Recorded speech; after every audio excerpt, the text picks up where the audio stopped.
Testing, 1, 2, 3. Yo guys, it's me, Matrix here, coach of the Welsh Wailords. It is it. We have finally finished VDL Season 6, and if you've watched the video already, you'll know by now that we did lose. We did lose in the final against the Season 3 champion. He is now the second two-time champion of the VDL. It is the one and only Guma of the Bolton Bashers, and what an opponent he was. He is a three-time finalist of the VDL, and I'm only a newcomer to the final. This is my first season I ever made it to the final, and yeah, he played extremely well. He prepped very well, and I think I just got in my own head in that final, but we'll get into that in a bit. So I know I've seen a few of you guys already do a post-season analysis of your team, and honestly I kind of want to do the same. I'm just not going to be as well structured about it as what you guys will have been. I'm doing this probably about an hour or so after my match with Guma. I don't even believe the video hasn't even been uploaded yet. So yeah, so it's kind of interesting. Maybe I should have been waited till later on, but I've been kind of planning to do this anyway, and I felt like regardless of the result, I was going to be doing it tonight whilst I have time. So yeah, I thought I can just get into the team and just describe how I felt it went, I suppose. I kind of do want to do a list off of the mons though, so of like, might put something together, just a list, a ranking of what I thought of each mon, but maybe not. So we can have a look here. What I'll do is I shall increase the size of this a little bit so that you guys can see. Yeah, I'll just have to remember what exactly you lot can see. Nah, it's fine. I'll bring it back down. I don't mind. You can see the web browser. Doesn't make a difference. Okay, so yeah, a little bit of live editing. You can see how well thought out this has been. So yeah, this is my team that we drafted. I did do a better presentation, I believe, at the very start of the season with my team. I had a proper team sheet and everything, but I thought it'd be more interesting to go over the mons individually here and just talk about each of the matchups I faced through the season. So yeah, so if I go into the live draft, I think I can see the order in which I picked them, maybe. No, doesn't seem like it. That's fine. So we'll start off with what I picked and why I picked them. So yeah, I was middle. I think I was like 9th pick, I believe, of the draft. Yeah, 9th pick of the draft, and I decided I wanted to go for a really bulky water type. This seems to be kind of my playstyle at the moment, especially in Series 10. I really like a bulky water mon because they're so hard to get rid of. And I've used Suicune recently, and I've already used Primarina before and Milotic before. So I felt like it was time for Tapu Fini. Time to have a go with Tapu Fini. I've even used Blastoise. So I thought, with Tapu Fini still being on the board, I know it's a really good mon, we'll draft Tapu Fini. I then end up getting Sceptile along the way as an Unburden mon. Yeah, not the best. I was very questionable about that, whether Sceptile would be good with Tapu Fini or not. Sam, Ruby T, he told me, yeah, no, it's good. Even Otto, he said, yeah, it's a good combo. But honestly, for me, I felt really let down by Sceptile. Like, it literally didn't do me any favours through the season. I ended up getting Mienshao pretty early because I really like this fast fake out inner focus mon. I can put some pressure on, allow my Tapu Fini to set up a little bit if I wanted to. It's got some good utility, really good supports, and yeah, like I really love Mienshao. It's a really familiar mon. I ended up getting Crobat as my Tailwind due to there not being many options left I didn't really want to spend too much on Crobat to begin with, like to get to Crobat, but we ended up picking him anyway. And to be fair, Crobat was really good. Really good. I really enjoyed Crobat. We did get Darmanitan to begin with. That was a trade that we made later on in the season. We got Darmanitan as a fast, well, not even fast, middle speed, very offensive fire type. We got Cofagrigus as a Trick Room setter, really bulky mon as well. Really loved Cofagrigus in certain matchups, being able to set Trick Room quite reliably, or just set up itself was really good. I probably underutilized Cofagrigus, to be honest. I felt like I could have lent more into Coffin a little bit more than what I ended up doing through the season. Like I can see here, it was only actually brought 6 times. So yeah, that was interesting. I originally had Mr. Mime Kanto. Only actually came to 1 match, I believe. We can get into that afterwards. I picked Drampa as a special Trick Room mon. I think it was one of my last picks. So originally I picked Drampa because I needed a bit more special offense, I felt like, on my team, and I was trying to go a bit more Trick Room, like, you know, have this cool Trick Room core with Steelix, Boufflant, and Drampa, but all 3 were really weak to fighting, and I felt like I was never really able to bring Drampa. It really conflicted with the Misty Terrain I had on top of Finny. So yeah, we made a trade in the end, which we'll get into afterwards. I picked up Steelix and Boufflant. Boufflant I actually picked up pretty early because I felt Boufflant with Tapu Fini created this really interesting dynamic where grass types weren't exactly great into me because I had Sap Sipper possibilities with Boufflant. The only problem I'd say is that I rarely face a team like at all where I felt like a grass type was causing me any pressure or any issues. So like even when going up against mons with Spore and stuff like that, and Leech Seed and all those type of moves, and so okay, Spore I don't even know if it's a grass type move, to be honest, but like all those mons which had like Leech Seed and grass coverage, they weren't really bringing those against me. So Boufflant's Sap Sipper was never really needed, and I never really had an amazing way to set it myself outside of like Absorb, Crobat if I was running Weakness Policy on top of Finny that week as well. Steelix was really good, like an underrated gem, but the reason why both Steelix and Boufflant were so good for me, I believe, is because they synergized with Tapu Fini so well. Like I actually used Misty Seed a lot this season, which is what you'd expect from a team that had Terrain, but I used it not with my Unburden mon, but with my really physically defensive or really slow mons that could then take an extra hit from the special attackers. So Boufflant and Steelix would run Misty Seed pretty much every time. And yeah, Boufflant did great work with that reckless ability, and its coverage is just so good, man. And yeah, we had more Peko originally as another fastish fake out user, decent damage with Aura Wheel, but we traded out for Rapidash. Okay, so I'm going to talk through some of the weeks of games. So we started off, as you can see here, versus the Old English Ice Cube. Now, this was a really tough matchup going into week 1. The Old English Ice Cube, coached by Gert Bilbo, he drafted a really bulky team, and I knew how bulky that was when helping him draft. Like, I suggested him to get the Cresselia, and honestly, that was my downfall.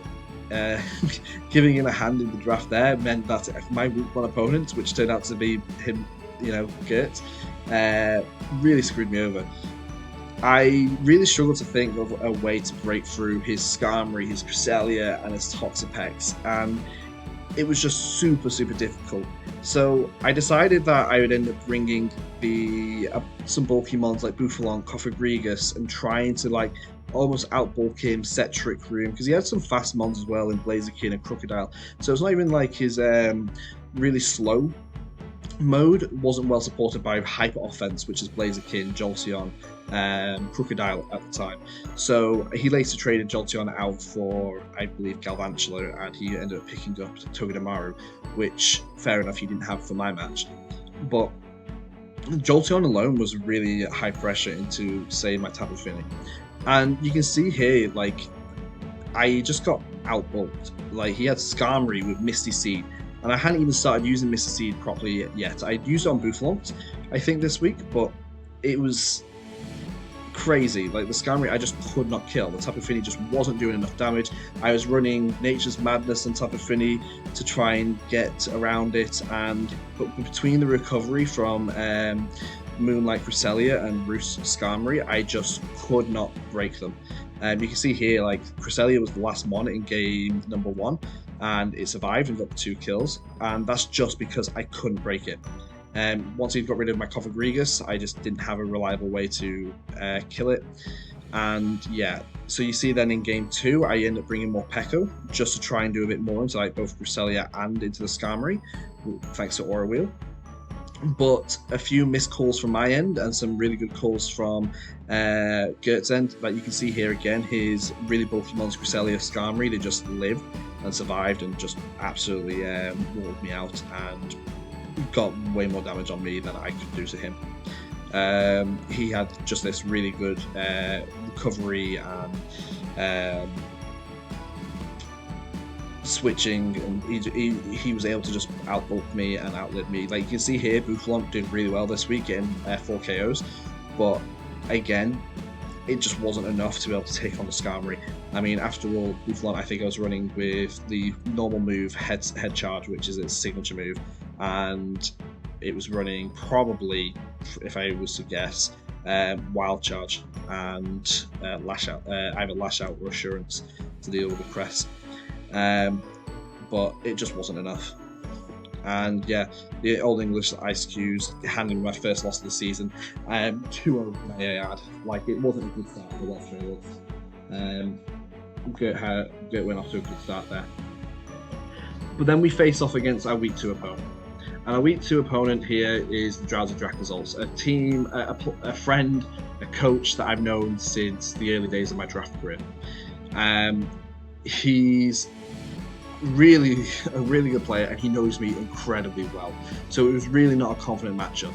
Not so much for the teams. The teams, it was actually kind of funny, the dynamics between the teams, because what the Drowsy Dracozols had done, they had drafted this basically like an almost mono Trick Room type team, but this was in his earlier days with his Trick Room team. He made some few trades later on in the season that really made the team strong, but this is back when he had the Palisade, which you would think is really bad against like a Tapu Fini, but because I have Steelix as one of my Trick Room options, and it's probably my best option into some of his mons like his Stack Attacker and stuff, and to his Snorlax, it meant I had to really play around the Palisade. And I don't remember the exact tech I had for it.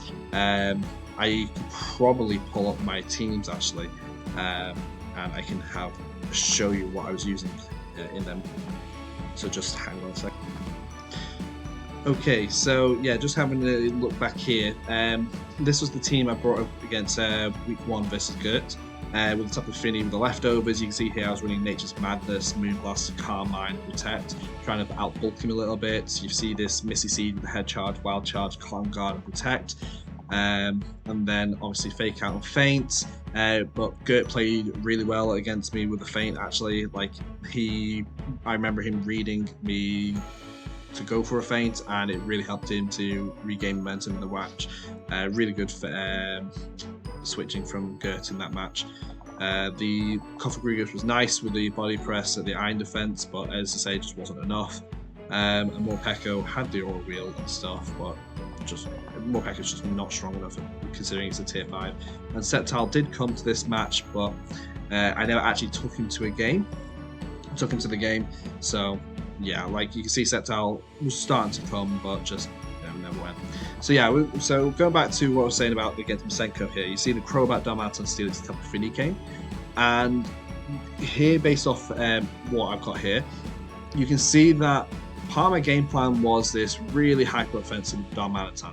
Like Flare Blitz would just absolutely destroy the Ribombee, which if it wanted to go for like a speed swap or something. It could also do huge damage into like Dusknoir and stuff like that. Like Sheer Force Adamant Darmanitan isn't something to laugh at. It was really strong. I also had mons like the Steelix with the Iron Head and Earth Power. And this was because of Earth Power would actually do more damage to his mons like Turtonator and Stack Attacker than what any of his physical ground moves would do. So even though it's not overly special, you know, it's not really a special attacker Steelix, but it was really unique for that match. You can see here that I had this weakness policy Tapu Fini with Giga Drain Crobat. The Giga Drain was there to help against his Octilius a little bit, so it was a special, could do some damage, but it also helped for Boufflant to give a Sap Sipper boost because my opponent had a Amoonguss. So if you wanted to go for, say, certain moves like Spore and that, then Boufflant can switch in and get a stat raise. But the problem is that Masenko is pretty aware of my Sap Sipper Boufflant, and he's also aware that I've got Misty Surge Tapu Fini, so it's very unlikely he's going to go for a Spore set. Why I actually had the weakness policy on Tapu Fini for originally was because in case he wanted to go for like a Clear Smog with his Amoonguss into my Tapu Fini to stop my Calm Minds, and this would allow me to get a weakness policy boost and really do some good damage into his team. But what we see is that game one, I managed to just edge it out with the Steelix. He managed to survive and take the KOs. I don't remember the exact order of events, but I'm pretty sure like a couple curses here and there really helped. It was game two that was really tough. The Palossand got like a crit Giga Drain or something onto Tapu Fini. Like I had considered, or Sludge Bomb or something. I don't think I fully anticipated the moveset of what Palossand could run. I don't think I realized that it could like access to like grass and poison. This was also the game that I tried to trick a Scarf onto the Snorlax and lock it into a curse set, expecting him to go for a curse on the lead, and he didn't. And that was really difficult for me. Although Snorlax got locked in, it was locked into like a body slam or something, which meant it was not outspeeding me because of the Scarf or anything, because it's still a Snorlax, but it meant it was doing damage, and I should have just gone for some damage there. I mean, this Snorlax was thick fat, so like it was taking a few hits from the Darmanitan, but as I say, Sheer Force Adamant Darmanitan really packs a punch. It was this game three, I believe. Yeah, because game one, I revealed either game one or two, I revealed that I had Whirlwind on the Crobat, as you can see here, because at this time he had Aromatisse on his team, and Aromatisse meant that I couldn't reliably taunt into his team. He could have been running Mental Herb on a Mon here or there, and Whirlwind is probably one of the best ways to deal with a team like this, especially on a Mon that can't be faked out. So if you wanted to bring his fake out Mon like Lopunny, he couldn't fake me out, and I was always going to be able to just Whirlwind it away. And considering I was running safety goggles on the Crobat, he couldn't even redirect with his Amoonguss, so it always meant that I'd be able to get the speed control a bit better. Going into game three, though, I decided that I wanted to bring both of my mons out to deal with his slow mode. So I ended up bringing Darmanitan up front to do some pressure, and I don't remember if I brought Steelix or Tapu Fini. But I remember the end game getting really close, where I don't know if it was due to a misplay or whatever. It ended up being Boufflant versus Snorlax, and Boufflant had a really close encounter with that Snorlax. I ended up getting a close combat off and living a returned attack from the Snorlax, which meant that the following turn I was able to get the KO on the Snorlax. It became really close, really down to the wire, but it allowed us to get our first win on the board. It meant that we went 2-1, and we ended up with a 1-1 record, admittedly at -1. Not the strongest start to the season, but it's a decent start. We then faced off against the Trixie Tricos, and some in real world stuff happened here, where I was going through a lot at this time of the year. Prior to this, week 12th of the 5th, 12th of the 5th was just, you know, back in 12th of the 5th, I forget it's the American one. 5th of the 12th was back just before the start of December. 12th of the 12th, I had my granddad just come out of hospital, and he was not doing the best. 19th of the 12th was I had to postpone my matches with the Tricos to the following week, but come the Monday morning, or that Sunday night, the 19th, my granddad passed away. So I had this lull over the next 2 weeks where I had to postpone the match, and it didn't get played until the week 4. I played against the Trixie Tricos because of he was away as well, so we had to reschedule for the following week. I went up against the Trixie Tricos without really doing much prep. It was against a team that I really struggled against, and a very set-up and offensive-based team. He ended up taking a very dominant 2-0 victory against me, and possibly it was the least fight I'd put up all season.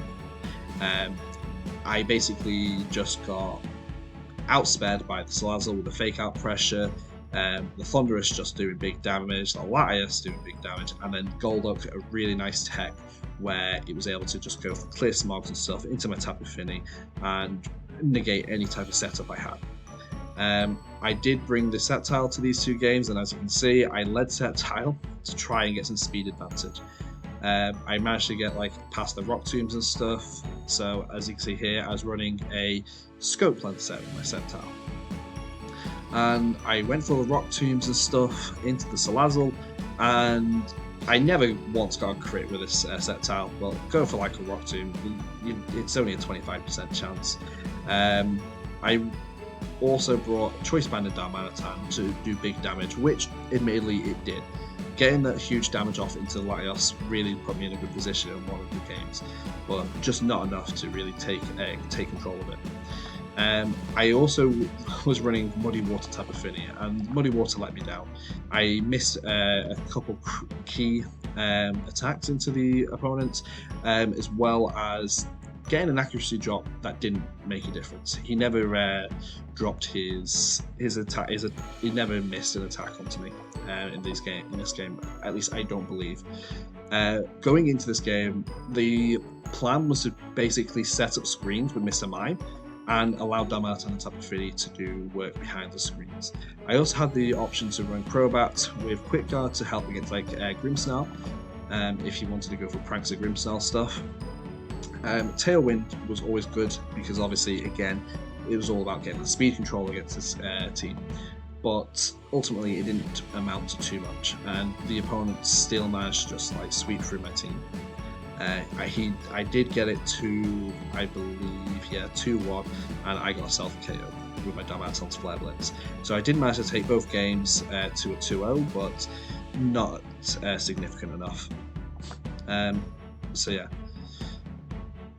It was interesting though. I think this is the point where I started to realise that I wanted to change my team up a little bit. It was week 3 that I was like, I'm just not getting the best usage out of Morpeko and stuff.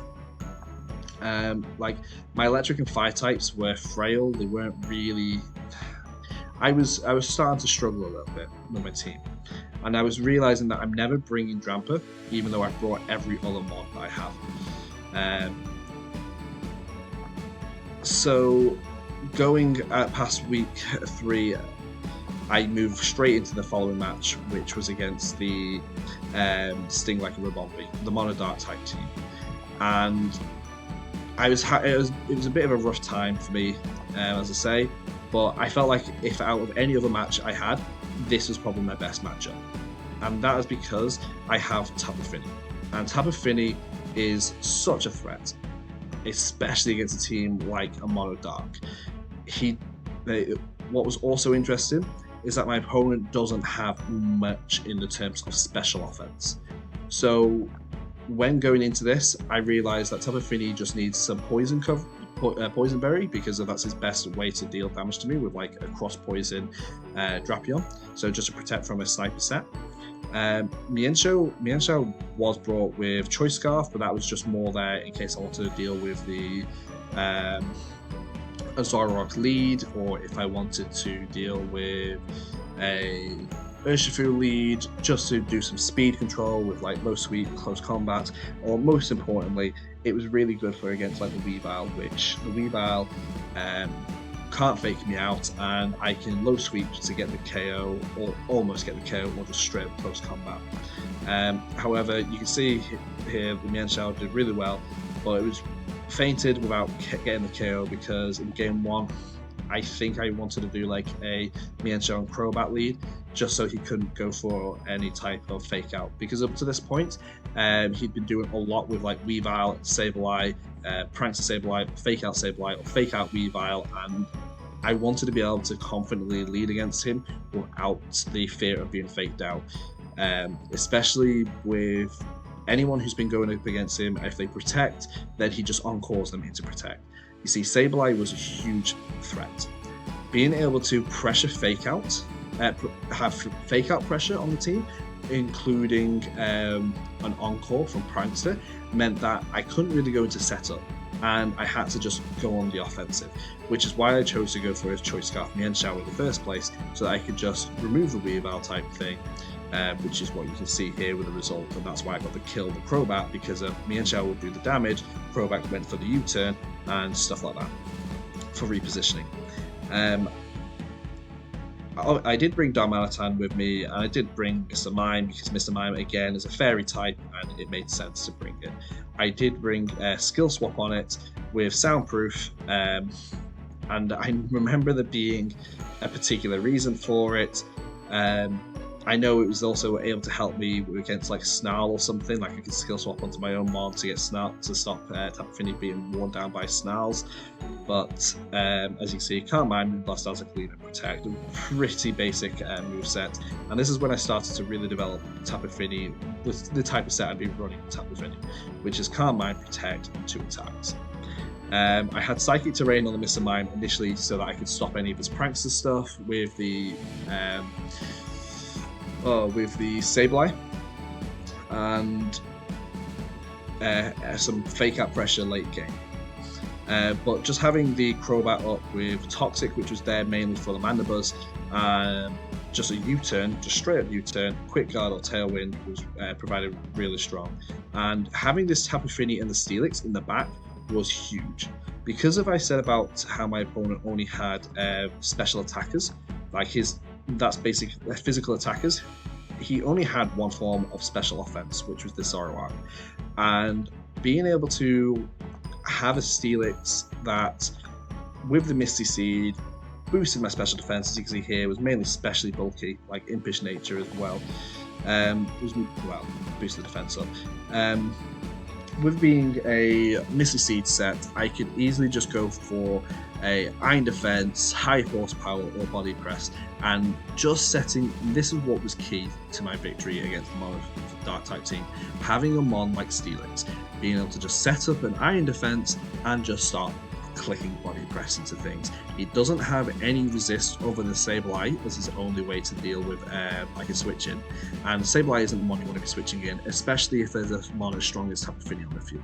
So between the lead of stopping his fake out and encores with a double inner focus lead, and then in the back is supported by this really bulky, physically bulky mon and a really offensive fairy type, really put the pressure on the Mono Dark type team and allowed me to get quite a confident victory. So much so that game 2 was a 4-0 win. And within the whole set, he only got 1 KO. It was possibly my most dominant win of the season. Even though going in, I was nervous because what this doesn't show is that, after all, it is a Mono type team.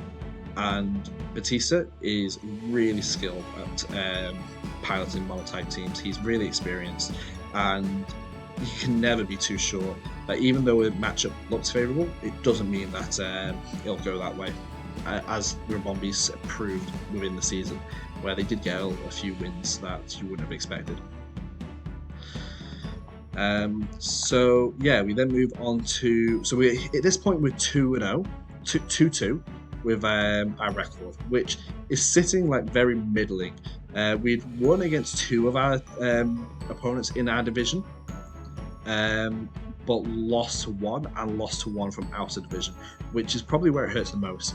Like, these outer division matches are the ones you really want to be winning, because it's if you win your outer division matches, you can go higher than your opponents within your division if they lose theirs, because there's no direct effect being cast upon from within that division. So you'll be getting wins from elsewhere, so you're stealing wins from other team rather than within your own division. Because it can be 1 week, instead of a 1 week where 3 of you win and 3 of you lose, it could be a week where only 1 of you win and the other 5 lose, and that can make a huge shift in terms of where you place for that week. But we have a decent record at the moment, 2-2. We are at, I believe, -1, which is okay. It's salvageable.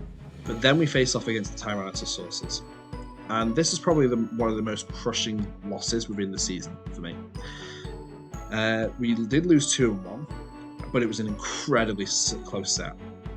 Going into this, it was very clear that Saki really liked his rain team, and he seems to have created this almost mono-type style rain team, but it wasn't just all about rain. It was very unique. He got this Bronzong, which is really bulky, it's protected from the rain, he's got Politoed, he's got Mantine, and yet against me he didn't even bring his quote-unquote rain mons. He brought Politoed to set the weather, but it was mainly his Dragalge and his Bronzong that was doing the rounds.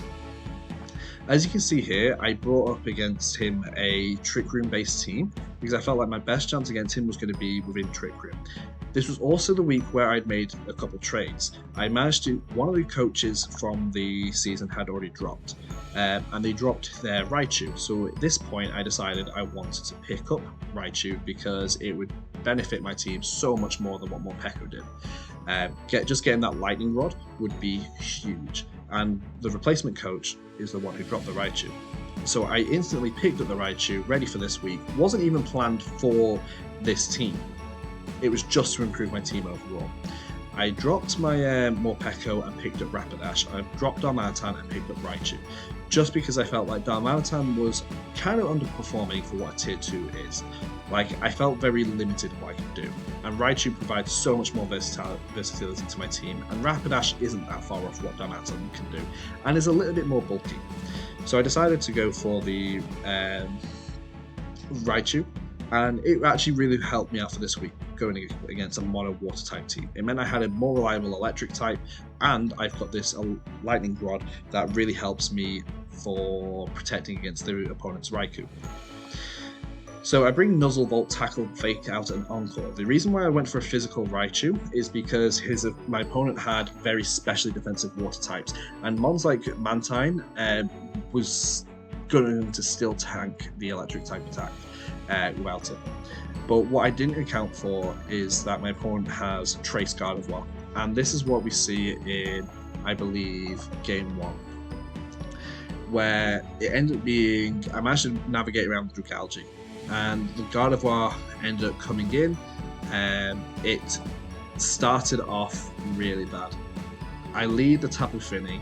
I don't remember who else I led. I might have led Raichu, and I didn't bring my Trick Room setter. I brought Buffalon and Steelix, just because I knew this Dragalge was going to be an issue. I believe the Dragalge was room service, and that's why things became a little bit more awkward. It meant that it was always outspeeding my Steelix, and Dragalge was probably the best counter to some of my teams, such as Tapu Fini, but I needed Steelix to counter Dragalge, and Dragalge also gets water moves into Steelix. So you can see where the conundrum comes. I had a lot of counters for their team, but they had a lot of counters for mine. But Game 1, I lead Tapu Fini, and I feel like it's a pretty safe bet to just calm mind up in front of the Gardevoir. But the Gardevoir has a Choice Scarf trick, and it tricks Choice Scarf onto my Tapu Fini before I set the Calm Minds. And really, that is probably the game-winning play of the match, where getting me into a position where I had then forced to swap out the Tapu Fini. I'm playing out of position. I can't do the damage I need to be doing, and although I managed to get like 1 KO, he really steamrolls through. And what solidifies his win in this game 1 is when he brings the God of War back out whilst Politoed's on the field, as I've brought Raichu out, and he traces my Lightning Rod. And Raichu has only got electric type attacks. So without being able to go for an electric type attack, thanks to God of War tracing the Lightning Rod, the game is as good as won. If he hadn't traced the Lightning Rod and traced the other ability of my Mon on the field, I could have easily have dispatched the Politoed, or rather it would have been a lot closer. But once he had done that, and my main damage or main offense into that Politoed was gone, I was out of the contest. Game 2 comes around and it becomes very, very close. So much so that literally just the Tapu Fini survives. And it was constructed via setting of Trick Room and having Tapu Fini pretty bulky with Calm Minds, but not enough to be able to deal with an adaptability Dragalge. And you're left with a Dragalge plus Politoed versus a Steelix and Tapu Fini. And with the Steelix having Passion Berry, it was able to take at least 1 hit from the water types. But that's not without saying that they came to be, I think, if I'm remembering this correctly, there was this point in the game where the opponent had to make a read, and he just made the wrong decision, and I managed to sneak a win out just because I was able to get a curse off with a Steelix and make sure my Steelix now undersped his Dragalge. And because of that, I was able to outspeed the following turn, KO the Dragalge whilst he went for a double protect, or tried to go for the double protect with Dragalge because he'd already protected in front of my Steelix. Whilst I went for the curse, he tried to go for the double protect, failed to get it, and Steelix was able to KO the Dragalge and get KO'd back by the Politoed, I believe, and Tapu Fini, being Tapu Fini, was able to just outbulk the Politoed at the end to win. Now, this created an interesting scenario because going into game 3, my opponent realised that Politoed can't face up against Tapu Fini, so my opponent is now trying to target down my Tapu Fini, whilst I'm trying to target down the Dragalge. I want this situation where Tapu Fini is face versus Politoed, and it's probably the saddest part of this whole event. We end up getting to the same endgame position where it's Politoed and Dragalge versus Tapu Fini and Steelix. I'd already got some KOs with the Cofagrigus earlier on in the game. Cofagrigus did really well at the start to pick up the KOs on the Bronzong, which otherwise could have been a huge threat to my team. It also managed to pick up the KO on the Raikou, but not before it ended up going down to the Politoed. Not too long before it went down to the Politoed. Now, Politoed and Dragalge are faced off against Steelix and Tapu Fini. This interesting scenario where the Cofagrigus went, before it died, I went for a Destiny Bomb, expecting him to do something else. I don't remember. I think I misplayed this turn and I should have gone for a Trick Room. Because if I'd gone for the Trick Room and then gone for the Destiny Bond, he would have taken out the Politoed there and then. The Politoed is pretty healthy. So I go for that trick. So I go for the Destiny Bond, and now it's set for the following turn. Now, he can't attack into the Cofagrigus until the end of that turn. Otherwise, my Cofagrigus takes down his Mod. So I decide, and my Cofagrigus is only on about 4 or 5 HP. So, because I know he's not going to target my Cofagrigus, I decide to go for an ally switch. I know this takes off my Destiny Bomb, but presuming my opponent doesn't make a mistake or anything and plays to the turn that he needs, I can switch it in front of the Tapu Fini, take the hit from the expected Sludge Bomb, whilst setting up a little bit to deal with the Dragalge and Politoed in the endgame before Steelix is brought out. However, my opponent correctly identifies that I'm going to go for an ally switch and actually does target down the Tapu Fini slot with the Dragalge. Goes for the Sludge Bomb. Predicted I would go for the ally switch, which is really, really good on his part, but incredibly risky. However, that's failed by the fact that he then goes to click, and I think he times out and clicks Muddy Water with Politoed, and it connects. So, in the scenario that I created, he should never have been wanting to click Muddy Water. Because of Muddy Water had already screwed me over a little bit in previous games where I'd missed a couple of attacks here and there. The what should have happened is that the Destiny Bond should have returned a spread move, because he doesn't want to be going for a spread move in case I don't go for a ally switch or anything, and he goes and takes out my Cofagrigus whilst Destiny Bond is active, and that just takes out his full HP Polytoad. But he misclicked, and through the result of that misclick, he not only KOs my Cofagrigus after the ally switch, which, fair enough, he then does big damage with the Dragalge into the Tapu Fini. He also lowers my accuracy on the Tapu Fini. The game isn't quite over yet, and I can still fight back. This is because there's only like one turn left of Rain. I'm able to get to a point where Steelix manages to almost KO the Dragalge. Almost! And all I need to do is the next turn allow Steelix to go down to the Polytoad, because I have no way of stopping that, and going for a Moonblast into the Dragalge to pick up the KO, because the high horsepower left it very low.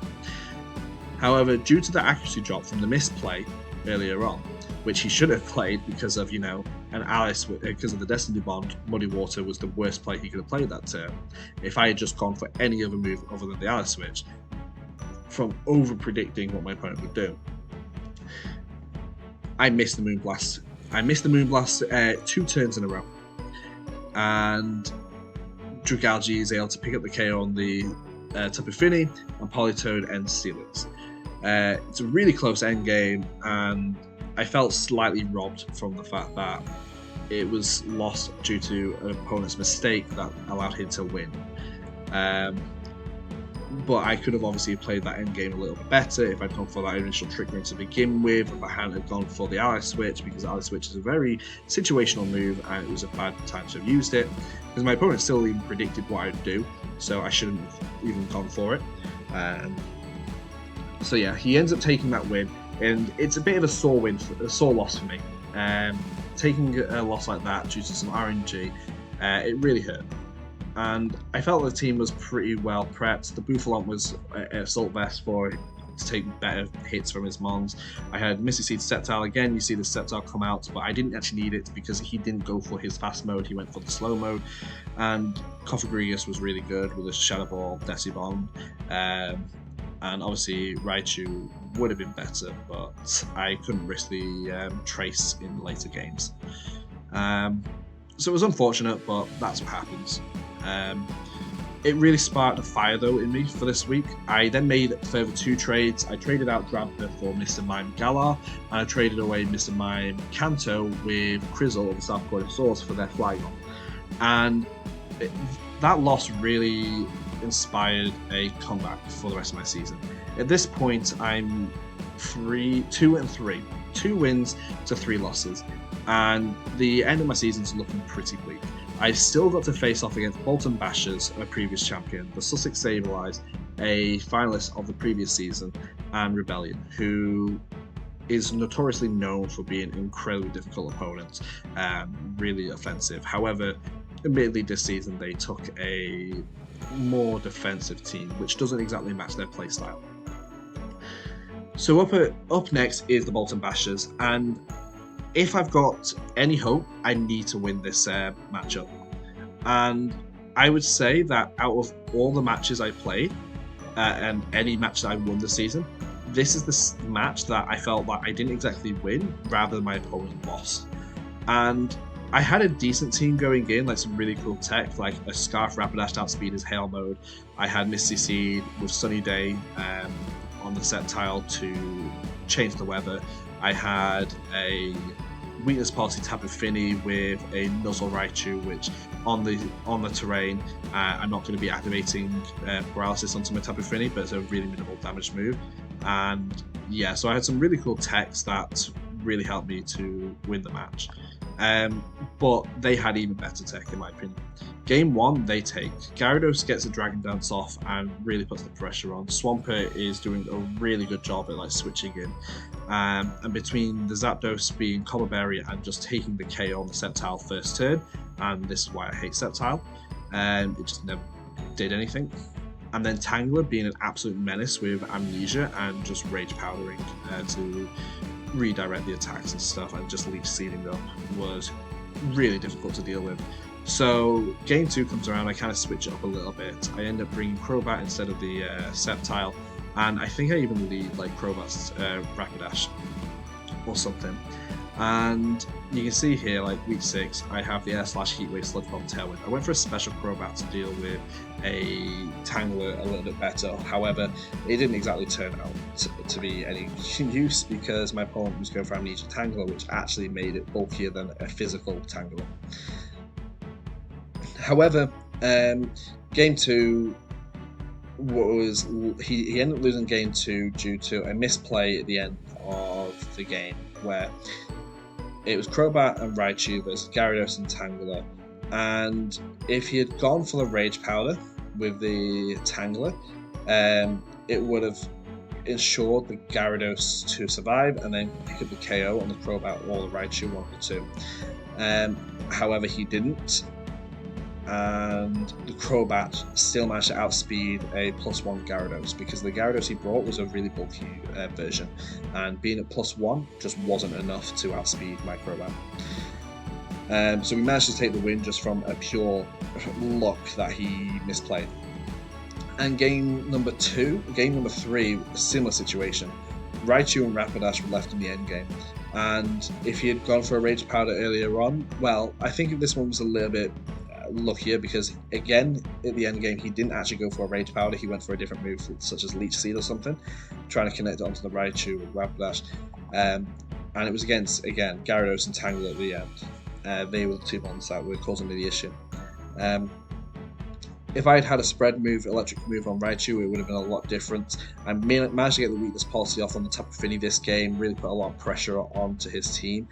Something that I didn't fail to mention in game 1, I believe it was, game 2, he basically one-shot my Tapu Fini thanks to a mirror coat from the Swampert, which was really worrying, which is why in game 2 I managed to get the weakness policy proc so that I could basically just one-shot the Swampert.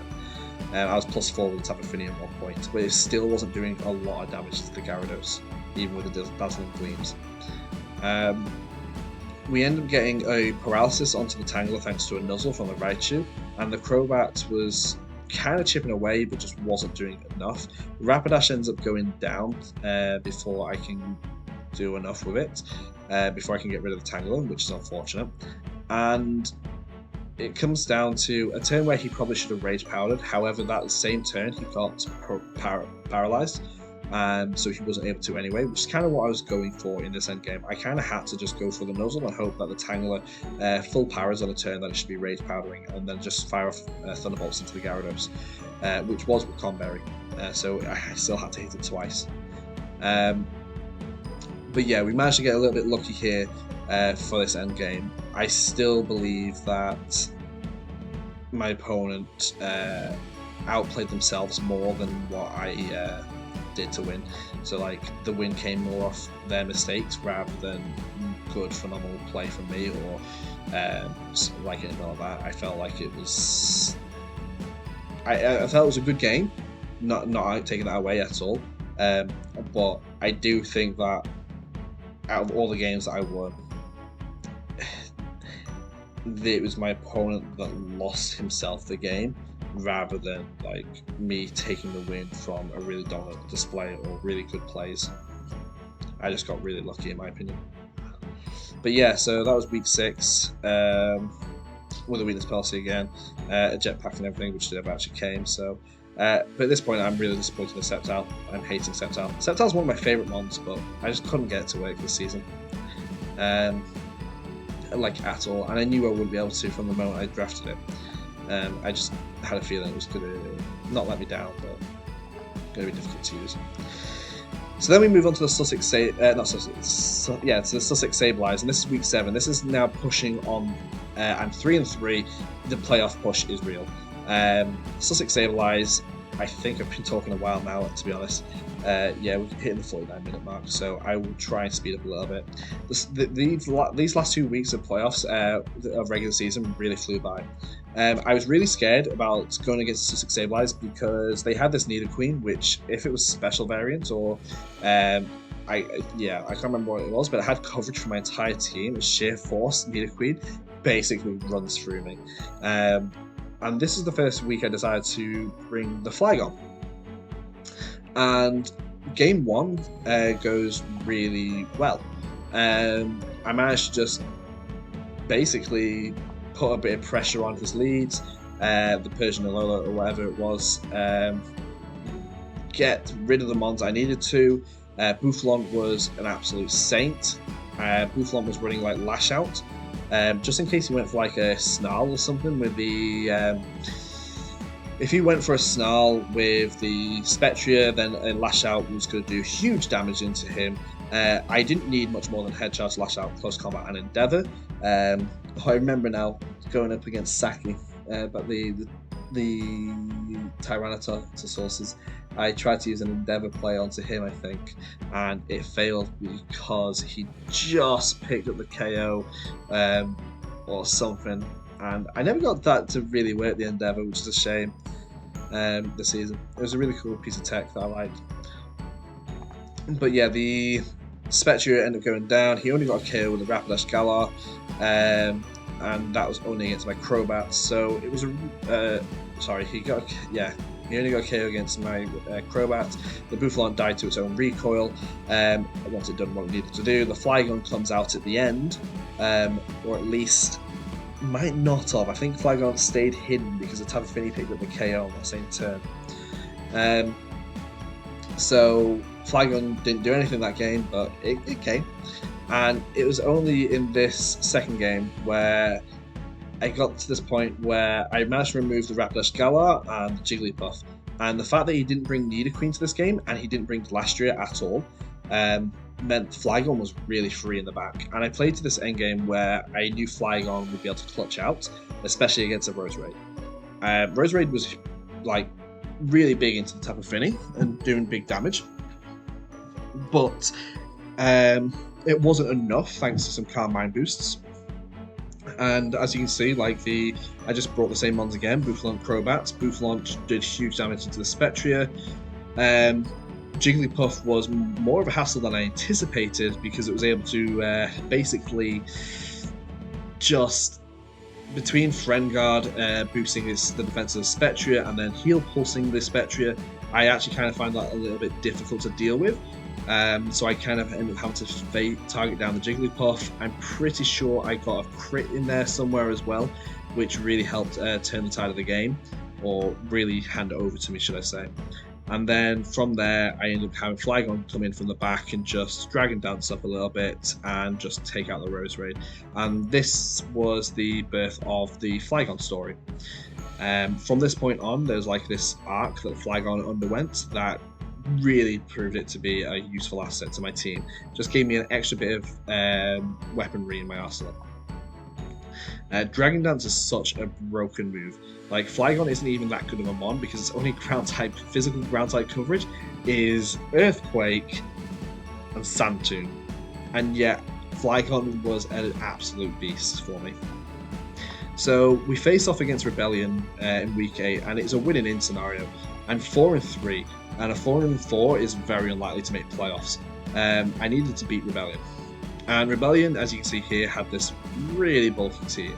And he had 2 grass types in Appleton and Thwackey. He had Weezingala, which just neutralizes me. He had Regieleki, Arcanine. He had some really good mons on his team that I really was not looking forward to face. However, because of Rebellion at this point was already out of the playoff picture, he brought a bit more of a fun, mean team. And yeah, it was very interesting. So week 7, you can see here, this is what I brought back against Sam, Ruby T. Focus Ash was pretty cool. Earthquake and Fire Punch ready for the Roserade. But going into week 8, we brought this Steelix. We brought a really, really interesting Steelix. Dragon Dance, Heavy Slam, High Horsepower. And the reason why we went for Heavy Slam is because Blissey Minimize was going to absolutely ruin my day. So Heavy Slam has got this interesting interaction where if the opponent minimizes, it's guaranteed to hit them and ignores the evasion and does even more damage. Because of my opponent was using Grassy Seed Blissey a lot as well, I couldn't even rely on Mienshao to just one-shot Blissey before it could move. So we ended up going for like stuff like Vital Throw, which was on my list, and that's because it's a move that's guaranteed to hit, so it ignores the accuracy. We also bring a Choice Scarf Flygon, which I thought was kind of interesting. A more special variant with Earth Power, Draco Meteor, and Rock Slide. And the reason why I went for a special variant, even though we were going up against like a team of Blissey, I believe is because, yeah, it's just because of some of the mons he had was more specially weak in some areas, like Goodra, for example. If I face off against Goodra and if I don't set my own Misty Terrain, I'd be able to just basically do. I'd struggle against a Goodra, actually. I don't know why I did special. I think I just decided he wasn't going to be bringing Goodra thanks to my Mr. Rhyme and Tapu Fini, the Flygon. But yeah, I don't actually remember why it was a special Flygon. There would have been a reason. It might be because of the Arcanine. I don't know. But Flygon didn't really do anything in game one. There was a lot of switching involved in here. The Steelix managed to get a bit of damage off in that, and Tapu Fini did a lot of the chip and just picked up the KOs. Really good against like that turn. Blissey set up a few times, but wasn't able to really do enough for where I was too worried. I mean, I was physical Raichu, Volt Tackle, Play Rough, Nuzzle, and Encore. I didn't really use much of Encore in set one, but the Tapu Fini, Muddy Water, Moonblast, it was just nice to set up a little bit. We had the Calm Mind again, we had the Weakness Pulse again on the Tapu Fini for if the Grassy Glide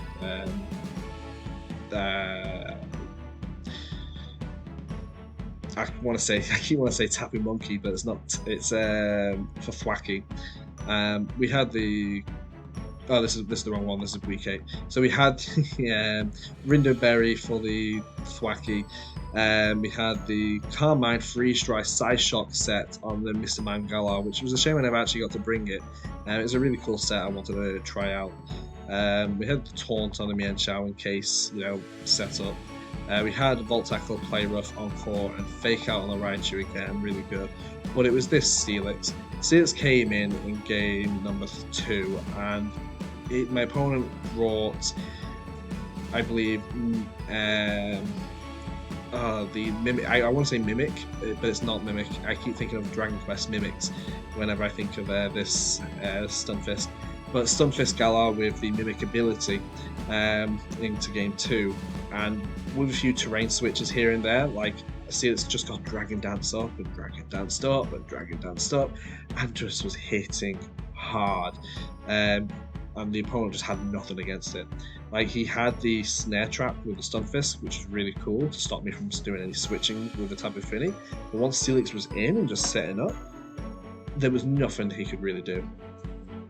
And it just swept through his team pretty dominantly. And that meant that we finished on a record of 5-3 at the end of playoffs. As you can see here, we finished 5-3 plus 3 thanks to some 2-0 wins at the end of the season, and just enough to bring us to a wild card position. So from there we enter the first round of playoffs, and we get face off against a rematch with the Trixie Tricos, which is the person who gave us our biggest defeat in regular season. He's also the champion who knocked me out in season 3, and I've lost to him 0-2 every single time. He finished second in his division, so I got I got paired up against him in the playoffs round 1. But going into this, I knew what I wanted to do. and it's a really unique set. I really wanted to lead this Mian Shao with Choice Scarf, and yes, it'd be weird, like I'm running it with Fake Out, but because the reason why I went for the Fake Out is because I really wanted to set up this flag, and I didn't want his Salazzle to just fake me out. So I always had this opportunity to scarf the Mian Shao and swap out. Because in my opinion was, if you want to go for the Thunderous lead with the Salazzle again, or Salazzle plus something else, I could fake out the Salazzle, break the Sash, then Dragon Dance with the Flygon, and it's not like the Thunderous really threatens Flygon, and he didn't really have a lot of mons to threaten Flygon. So you get the Dragon, at least nothing that I would expect him to lead to threaten Flygon. So I get the Dragon Dance off, I do big damage into him, I faked him out, but he didn't even lead the Salazzle, I don't think. He brought the Terrakion in the back. Well, he did something, I don't remember. I remember I faked something out. He didn't go for a fake out, so he didn't realise that I was Choice Scarf, which was huge. I did manage to get a crit onto him, I believe, in that first game, which really helped, because if I didn't get that crit, or the Muddy Water drop or something from Tapu Fini, if I didn't get some of this RNG rolls, yes, I was probably in a very strong position to still win the game, but he never had to see my Mian Shao come back out, which means going into game 2, he did not know I was Choice Scarf. And that meant I could lead the Flygon again, lead the Mian Shao again, and this time he led the Latias. And I went for a big meaty U-turn into the Latias and swapped in, admittedly, into the Crobat, which took a bit too much of a hit than I would have liked. And I hard swapped the Flygon out, I think, into Tapu Fini just to reposition. But getting that big damage off into the Latias was huge, and that meant Mian Shao was able to outspeed in the later game if I needed to as well. Flygon managed to get another Dragon Dance off within the set and take the 2 KOs. And at this point, Flygon was doing really well of this setup sweeper, where I could do big damage up front with a Dragon Dance or Dragon Dance plus an attack. Earthquake or Dragon Claw. Like a Dragon Claw basically is able to KO Salazzle. It would do big damage into the Latias because Latias isn't protected by Misty Terrain, and I had this weakness policy Tapu Fini as well to boot. Once again, bring the Nuzzle for the Tapu Fini to help it to get to that damage output I needed. It was just a really solid team, and I was really happy with how it went. The Tailwind was nice, getting that Tailwind pressure. Poison Fang if I needed to, poison the opponent's mons like Latias if it was a bulky set, and it was this Misty Seed Flygon, which was really cool because it allowed me to live like Draco Meteor from a Latias if you chose to do that. I think it even was EV to live an Ice Beam from Latias, so yeah, it was a really good Latias counter. Getting that speed advantage was huge for the end game, and yeah, we managed to take the set 2-0 and beat out one of the previous champions. Moving on, we ended up going up against Zam, which was a first seed from regular season. He finished top of his division, and he was scheduled to play against me. Now Zam had been really dominant through the season with his Zapdos and Meowstic pair. As you can see here, he had the Zapdos, Aromatisse, Meowstic. He had Torkoal as well, which really nerfs the power output of my Tapu Fini. And he's got a lot from a Tapu Fini. Like, he has this Regice, which is just a wall. He has a Chlorophyll plus Shiftry, which does huge amounts of damage into Tapu Fini. He has the Decidueye, which can do big damage into me. He's got Inteleon that resists. He's got Pincurchin for rising voltage. He's got Zapdos. And this was no joke, the first time I had not brought Tapu Fini to a match. Every single match up to this point, I brought Tapu Fini to, because even though Tapu Fini can be weak into so many of these matches, it was never in a point where I was like, yeah, Tapu Fini's bad here, I'm not going to bring it, until this match. And I wanted Tapu Fini to be on my team. Going into this game, I never wanted to bring Tapu Fini to an actual match, but I wanted to bring Tapu Fini to the lineup. Make him think he can bring the Zapdos or something like that. And I think I have this Scarf Rapidash, which is doing huge damage from the back as well. I remember getting like a fake out off with a Mienshao, getting Flygon set up once again, and Cofagrigus just bulking out at the end. Because if I'm not mistaken, it wasn't even running a Trick Room, it was just Iron Defensing, Calm Minding, one of the two, and just getting a Shadow Ball or Body Press off. Just keep chipping away at his team. Because I figured that if he wanted to go for the Aromatisse plus the Torkoal, then he could. What was really cool about the Gurchins is that they had actually decided to bring a Trick Room Zapdos. So they were running a minimum speed Zapdos to be used within Trick Room with the Aromatisse. They led Inteleon and Meowstic, but thanks to, Mienshao plus Flygon, I was able to fake out the Inteleon, ignore the Aromatisse or Meowstic a little bit, and they would Choice Scarf Meowstic, and that was the interesting thing. They would Choice Scarf Meowstic, get a big Psychic off into the Mienshao. Mienshao will end up, I think, living because I'm in Focus Sash. But I got a Dragon Dance off with a Flygon, and that meant the following turn I was able to just Dragon Claw and KO the Inteleon. The Inteleon never got an attack off, and that was one of the biggest threats that he brought for my Flygon, having that Ice Beam pressure. He then brings out the Aromatisse, gets the Trick Room off, Meowstic ends up going down, and I just feel like I was in a strong position at the end game to just be setting up with Cofagrigus. Like, the start of the game was like pressure with the Flygon, end game was just set up pressure with Cofagrigus. I could just set up Calm Minds, the Zapdos couldn't really hit me, the Aromatisse couldn't really do much, and if I really wanted to, I could have gone for a Iron Defense at some point. I know I got a crit into the Aromatisse, and that could have been big because the Aromatisse was able to Heal Pulse into the Zapdos if it wanted, and getting that Speed F drop and then onto the Zapdos and the crit into the Aromatisse taken out with the Shadow Ball was big. But my Cofagrigus had Citrus Berry recovery still to be used when I got the crit. It was going to survive, and I could have just gone for another Iron Defense or something, and then really bulked up so the Wild Charges weren't going to do much from Zapdos, and just really gone into the Aromatisse and then finished the Zapdos off, thanks to that, now that I had a Speed F drop on the Zapdos. So that the RNG played a big part to really help me out there, but I don't think it really changed the tide of the game. Now, that's not the same as Game 2. I knew that he was going to be wanting to bring Decidueye in Game 2 because he didn't want Cofagrigus to just be Cofagrigus and really put on the pressure.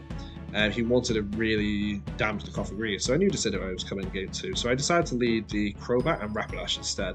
I lead a really offensive lead, and I decided to, I think, split the damage, go for the one attacks the Decidueye and the other attacks the Meowstic, and I went for the Brave Bird into the Decidueye because I know it always KOs. He protects the Decidueye, and because my Rapidash is actually Scarfed, I have Rapidash EV to outspeed a speed crept Scarf mon from his side. So a mon that would be, Scarfed out Speed Crobat, I was about 2 or 3 EV points above that.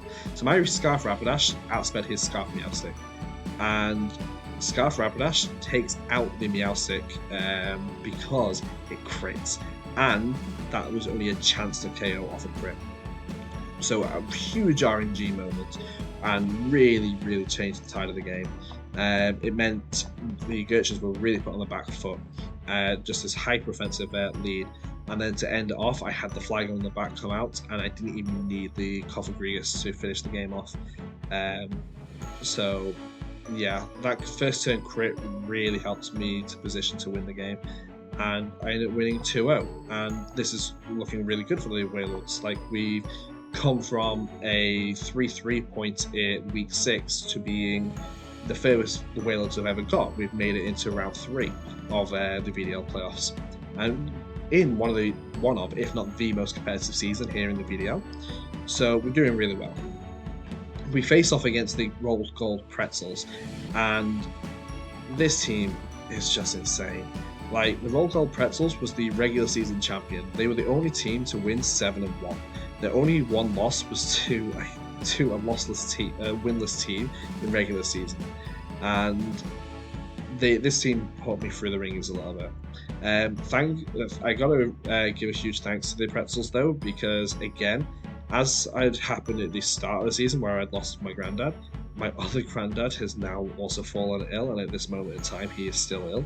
And I had to go visit him during the time of where I needed to play the Pretzels, and because of this, we ended up having to play our match on Showdown, which is not something that anyone really wants to do, especially when one of us is going to be hitting out, especially in a match as big as the semi-final. But I gotta give huge appreciation to Goomy and the Roll Call Pretzels for that. But going in, I knew that Mr. Mime Galar was going to be a big part of my game plan, because he has his Garchomp and Tornadus and Sharpedo, and I felt like it was hard. I was going through, I wasn't sure if Icy Wind was going to be of any use. I was thinking maybe Trick Room on the Mr. Mime.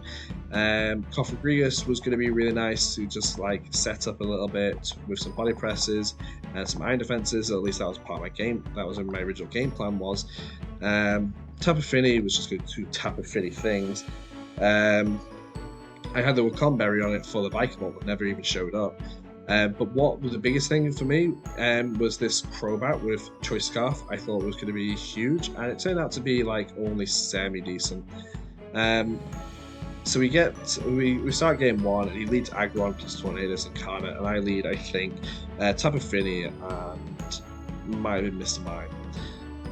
And I don't remember fully what I did.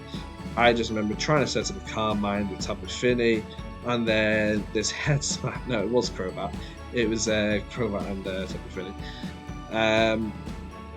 I try and go for this head smash. He goes for this head smash with Aggron and just destroys my Tapu Fini in one hit.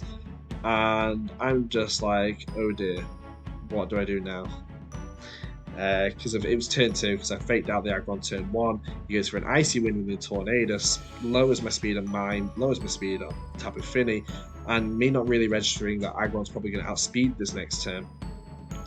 He goes for this almighty head smash, and Tapu Fini just dies before it even gets a chance to do anything. Didn't even get to scold the Aggron, didn't get to do any damage, and we are only basically brought back into it by Steelix. Steelix in the end game was able to just curse up a little bit and absolutely save my hide versus Sylveon, which was lucky that was the last mon that the opponent had. Because of thanks to Misty Seed on the Steelix as well, it was living 3 shots from a Sylveon Mystical Fire, and I was able to kill it in 2 with a Gyro Ball. Game 2, things got a lot more tricky. I got played out of position a little bit. My opponent played really well. He got the Ditto in on my Steelix at the turn after I swapped Steelix in, and he was able to get not only my Misty Seed boost, but his own Misty Seed on the Ditto, meaning that in the end game where I had Tapu Fini and Steelix on the field, I wasn't able to actually KO their Steelix enough. Skull from my Tapu Fini just wasn't picking up enough damage. It was 3-shotting it, and he was able to just sweep through my team with that Ditto. It was really well played, really well positioned as well. And then we get to game 3. He decides to leave the Tornadus on the bench this time and has Sylveon in the back.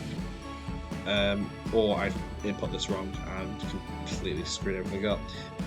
But no, he does. He leads Sylveon this time, and I lead Flygon thinking I can't bring Steelix this time. I'm going to bring Flygon to pressure the Aggron lead. And boy, was I wrong. Yes, he brought Aggron up front, and I led Flygon with Tapu Fini. I led Tapu Fini with Crobat.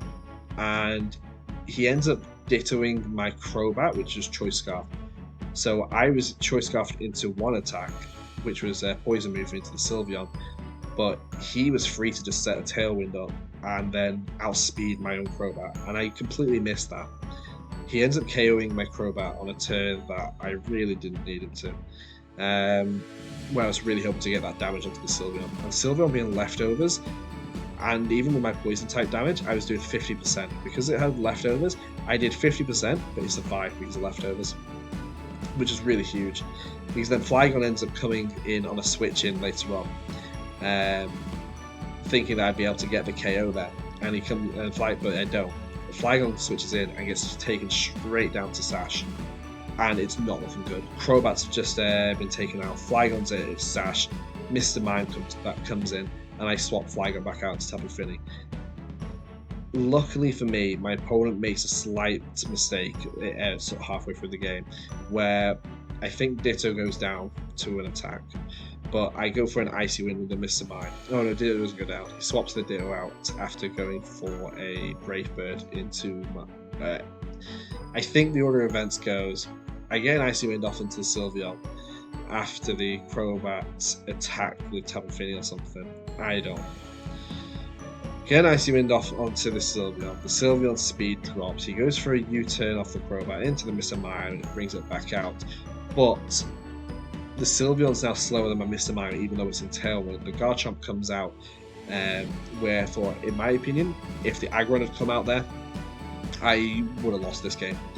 But getting that Icy Wind chip onto the Garchomp, and by chip I mean like a good 60% damage and speed control, meant that Tailwind ends that turn or so from the Crobat, and now I'm actually kind of pressuring this Garchomp.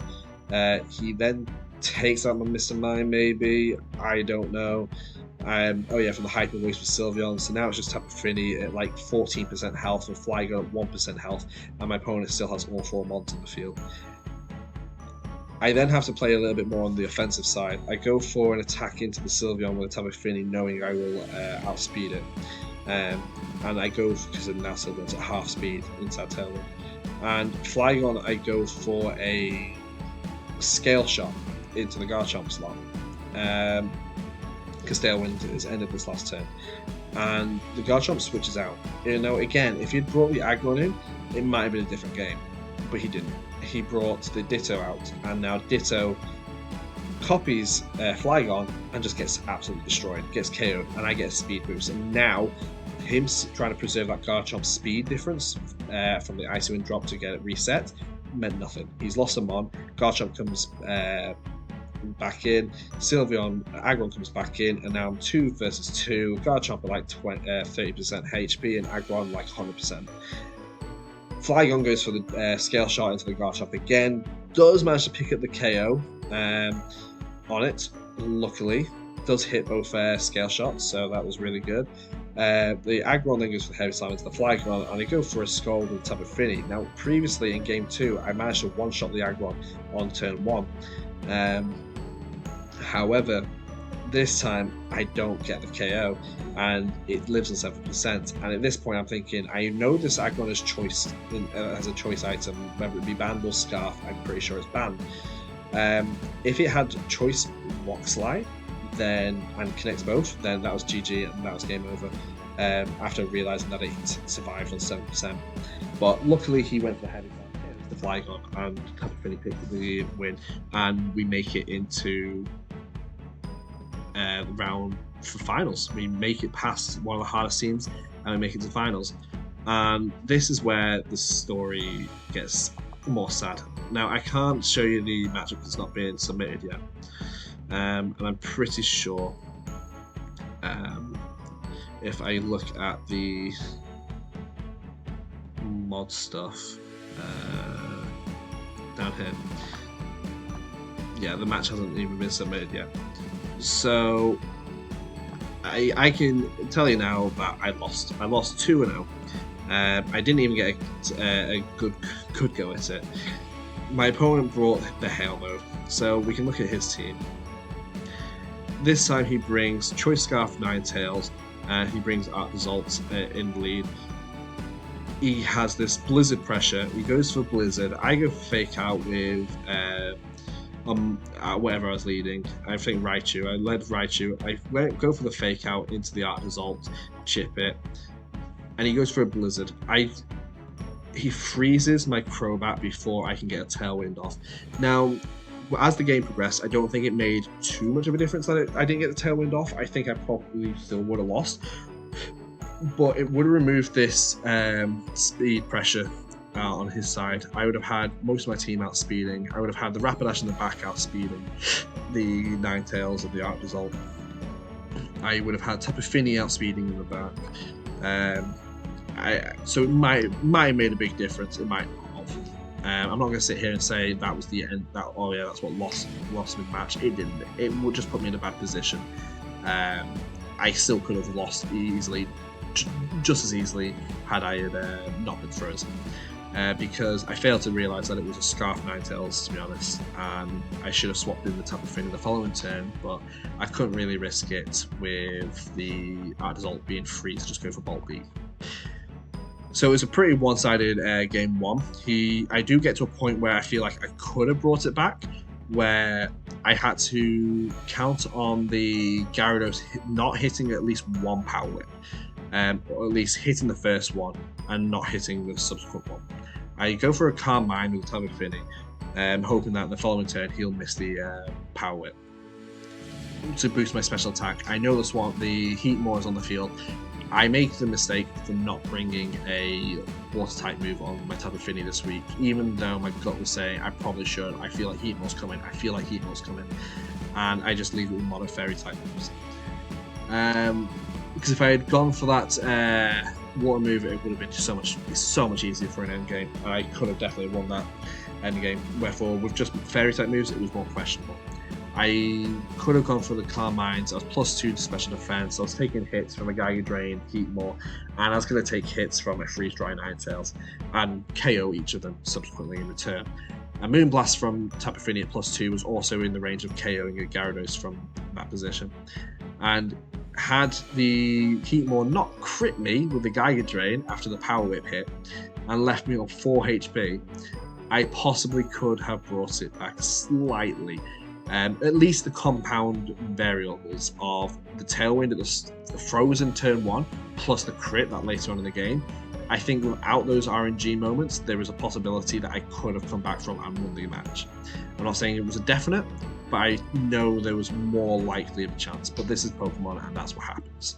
It does suck that I lost game 1 3-0, because that meant going into game 2, I was really hesitant, really unsure.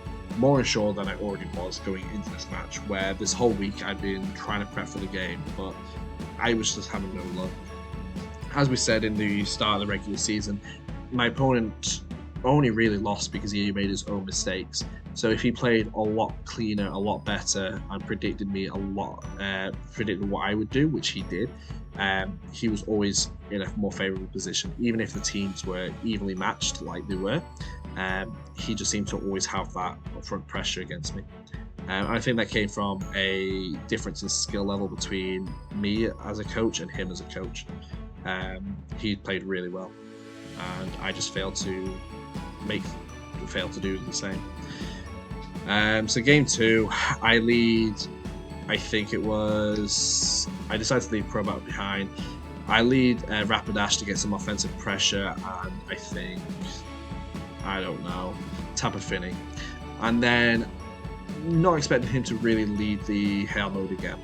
And then I made the mistake that I'm like, oh, I can see what he's doing now. It was only when I got into the match that I realised he's got Icy Wind pressure to stop my Rapidash from KOing his Arc Result before it can move with the Choice Scarf Ninetales.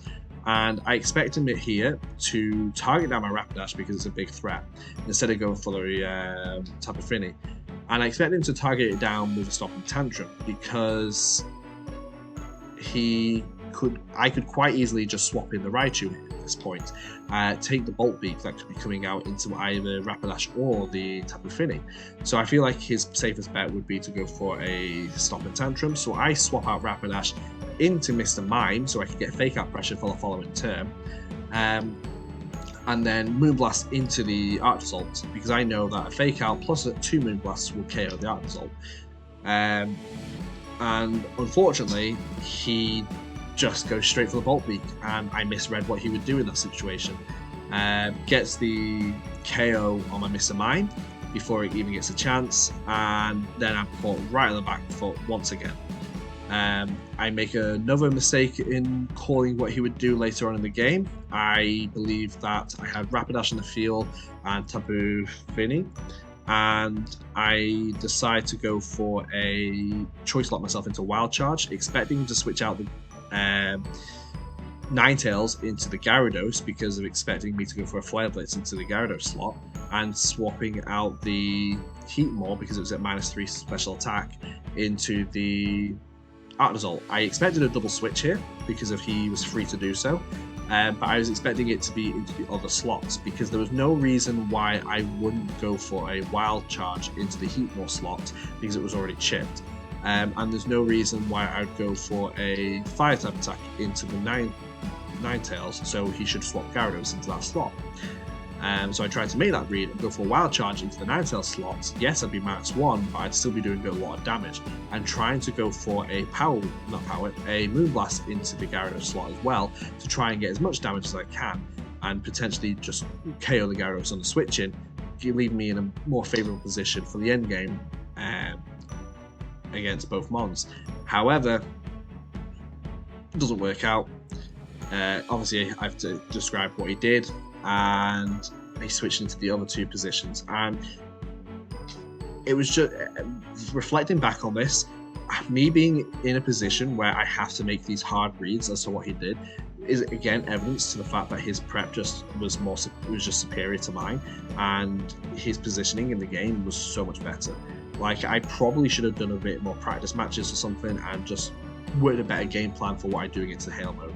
Especially with the Heatmore coming, I was too panicking over the fact that I can't bring Sceptile, I can't bring Sceptile.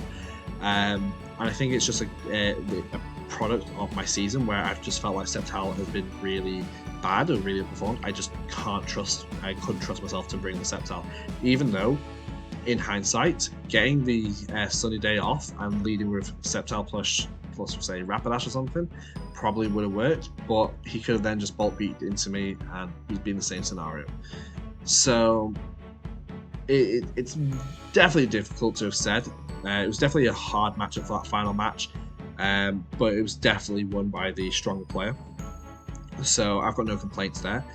Overall, we've had a really good season here for the Welsh Wailords. We've gone further than we've ever gone, and considering I was a wild card, to make it all the way to the finals in what is probably VDL's biggest or most competitive season to date is really good progress. And overall, I've been happy with how the end of my season went, even though the start of the season was a bit shaky. I felt like I really came into the team a lot towards the middle and end of the season, especially in these last few weeks of playoffs. And I do feel like a little bit disappointed in myself for how I played this final match, how I prepped for this final match. But again, strong player, strong team, and a well-deserved win to Guma. So just to finish off, like, I can probably go through the Mons of my team and say like which Mons I thought was the best and which ones I thought could have done with being something else. And I've got 11 Mons on my team, and straight off the bat I will say that my weakest Mon, so I'll start from the bottom and work my way up. My weakest Mon on the team was definitely Sceptile. Sceptile to me was my number 11. I tried so hard to try and get it to work in weeks, and it just never seemed to do anything. Give me a few seconds and I'll be right back with you. Okay, so yeah, I've just created a quick tier list maker to basically just rank the Mons I had and just be like, yeah, did I like them, did I not? And so let's start off with ones that I disliked, and I feel like, honestly, Dramper deserves to be at the bottom because I never saw a use for him on my team. Now, this isn't to say that each of these Mons are bad, but rather how they felt they fit on my team. And Dramper, because I had a normal type already in Buffalon, so Steelix, slow steel type in Steelix, having that added fighting weakness from Dramper just wasn't helping. And I honestly wasn't feeling like I was lacking in the special offensive department at any point. So it's why Dramper had to go in the end. Sceptile belongs down here in D tier. Honestly, I love Sceptile. Sceptile is possibly one of, if not the top 3 favourite mon of all time. But I cannot get on with it competitively. I feel like anytime I can roleplay a Sceptile in the game, like Mystery Dungeon, yeah, sure, why not? If I can play with Sceptile in a playthrough, sure, why not? But if I try and use it competitively, it's in VGC, it just doesn't work. I think it works better in like singles. I've seen it work better in singles, especially at least low tier. But no, I just can't. I'm sorry, Sceptile, just doesn't work. Okay, so then I've got Raichu. We'll start here. So Raichu I thought was really good for the team, but I never felt like I really needed it overly much. I don't know if Raichu single-handedly won me anything, so I'm going to put it in like B tier. It was very good for like causing disruption to my opponent's plans, but it was very middling. Like it did well, and then it also didn't do well. So like if you see here, Raichu came to 6 games in the end, plus the 2 from this last week. And only got 2 KOs, yet die like 5 times. And I know Raichu isn't supposed to be like this pure offensive mon. It definitely helped a lot on the prep side though, so like forcing the opponents to really prep for. So I feel like Raichu may be low A but high B. I think Mr. Mime Galar again is gonna be the same, at least high B, because it definitely won me a game with the Icy Winds. It definitely put some prep on. I think actually might be a little bit below because if it didn't do as much, and it only came to some of the later matches as well. So we'll leave Mr. Mime Galar there. Cofagrigus, in my opinion, is A tier. For my team, it was so good. I mean, as in, it could have been S tier, honestly. Like it didn't come often, but when it did, it just performed amazingly. I possibly should have ran it in this latest matchup against in the final. To be honest, I was debating it. I'm going to put it in S tier. It was A tier. It was really good. It was very, very good. Mienshao again. I'm going to put in B tier. It won me some matches, don't get me wrong, with the Choice Scarf sets, and I really like Mienshao, but I don't know if it really...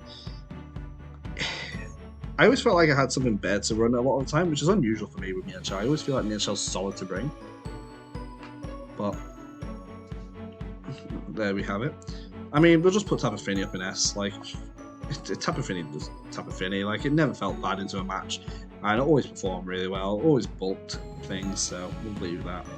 Bouffalant is a funny one. I kind of feel like Bouffalant should be like middle. Like, it should be B tier, just because it did well, but it should be high B tier.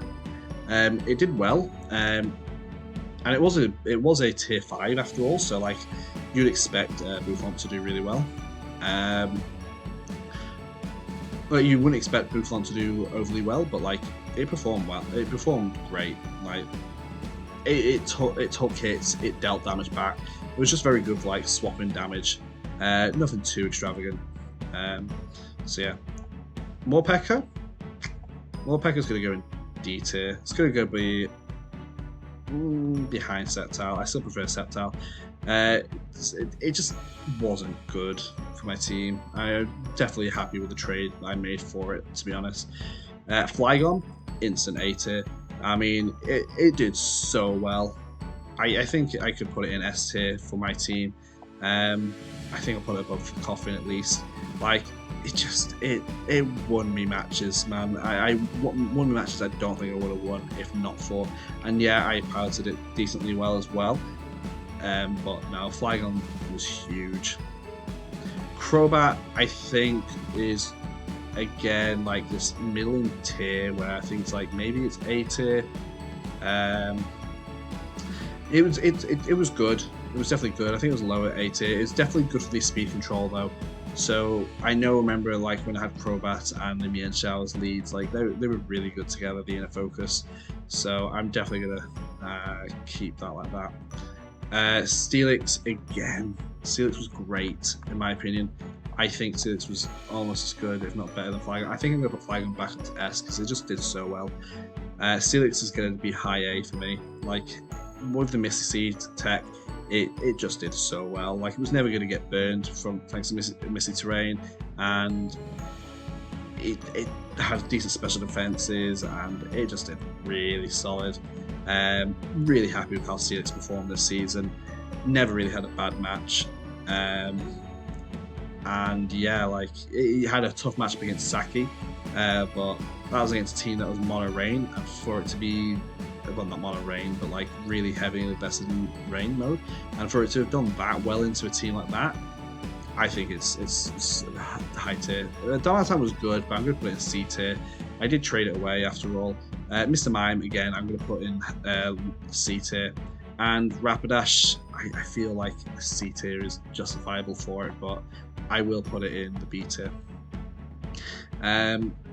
Because Rapidash did well in some of the matches, but it just didn't survive things. But it was definitely an improvement on my team that Darmanitan just didn't do. And I do understand, like, yeah, okay, technically I could go C tier and didn't come, you know, traded away. Like, I feel like you could do this as well and be like, yeah, justifiable. But I think that's quite justified for my team as well. So, like, traded. So yeah, but I'd say it's in that order as well. Like, Dam was the one I didn't really want to trade. Mr. Mime was okay. Morpeko was meh, and Dramble was doing nothing. And then, yeah, the Sceptile. The Sceptile gets its own class. Sceptile. But yeah, I think this justifiably supports my team. I think this explains how I feel about my team. Like, Tapu Fini and Flygon were just great for this season, especially late season. Should have a tier for just Tapu Fini. Steelix was, in my opinion, one of my favourite monsters to run this season. It did really well. Cofagrigus again and Crobat were awesome. Boufflant, I just really enjoyed. Raichu was good when it needed to be. Mienshao was insane. Like, you could probably do that way around. Like, that justifies it to me more. But that was more about like who I brought and when. Mr. Mime was okay, but nothing too spectacular. It didn't really get enough action, to be fair. It was only picked up late season, and it didn't really have any great matchups until end season, and people were not bringing what Mr. Mime would have been good into. So, and yeah, like Rapidash. Rapidash is always at the bottom of my list, to be fair. Like, it's alright, but nothing profound. So yeah, that's basically all my thoughts on the season. Like, I didn't really have any techs that I hadn't already used. I basically depleted all the techs I could think of, other than maybe, like, as I say, Sapsip and Boufflant. I used the Encore strats. I did think of sometimes of, okay, there was one strat that I didn't actually use. So when prepping for against Guma, I did, I say I did. Masenko and me were brainstorming, and he came up with this really cool idea of a weakness policy Mr. Mime with Brutal Swing Mienshao to really just start popping off with stored power sets. But seeing what he brought against me with that hail mode, it just didn't really pop the pressure. It wouldn't have done any good. Like, he would have Icy Winded and Stomping Tantrum or just Bolt Beaked me, so it wouldn't have made much of a difference in that final match. I did a lot of the weakness policy step that I wanted to, and Coffin did a lot what it needed to. So yeah, like, reflecting back on the final, I suppose, like, is there anything I could have or would have done differently with my team? The problem is, not really, because he had the speed control of the Ninetales that I couldn't match. The Flygon was really glad to have stayed back home. Tapu Fini gets really pressured by the Art Result, and maybe, just maybe, I should have gone for a Trick Room with the Cofagrigus, pair that with, like, maybe Steelix or something, and maybe preserve Steelix a little bit better with maybe a Sulfless Steelix, and maybe then I could have done something. But it's really hard to say. He prepped so well from nearly every mode I could think of with my team. And that hail mode is just, it was too frightening. So, and yeah, Heatmore did what Heatmore needed to do, which is just provide a flash fire switch in for the Rapidash. which makes sense. Like, bringing Gyarados and Heatmore in the back means that he can always deal with the Rapidash, and Rapidash doesn't just sweep through the hail mode. So it was really well prepped by him. I feel like maybe I could have done with some better rock coverage or something, but then even then, it's hard. I had a steel type, but the steel type is not the best into the Ninetales. But I suppose Steelix would have been good against everything he brought, so yeah, it's a shame. It's a shame, but here we are. That is the end of the Welsh Wailords season, and that's the end of VDL Season 6. So I hope you're moving forwards from this. What's the plans, I suppose? Well, I've got a plan to be uploading some more Draft League content. Obviously, I'm still in the Sylph Draft League. We should be moving on to playoffs next week. I should have a video coming out Monday of the Week 7 match. That is yet to take place. Sylph will probably be some of the last content I'll be doing for a while, as I settle down with some other things in life. I'm hoping to do some content on the Game Rooms Draft League, so I'm going to be joining the Game Room for, if anyone remembers, the Feisty Friends. I did a Little Cup VGC draft. I will now be doing a NFV VGC draft, so we'll be using Middle Stage Evolutions and Little Cup Mons all together in one draft, which will be pretty fun. It's going to be Series 10 again, so no max. So I'll be taking part in that for a few weeks. Just on the side, I've got the BPL, which has still got another many weeks ahead of me. I'm doing that on Showdown though, so I don't actually make any content for it.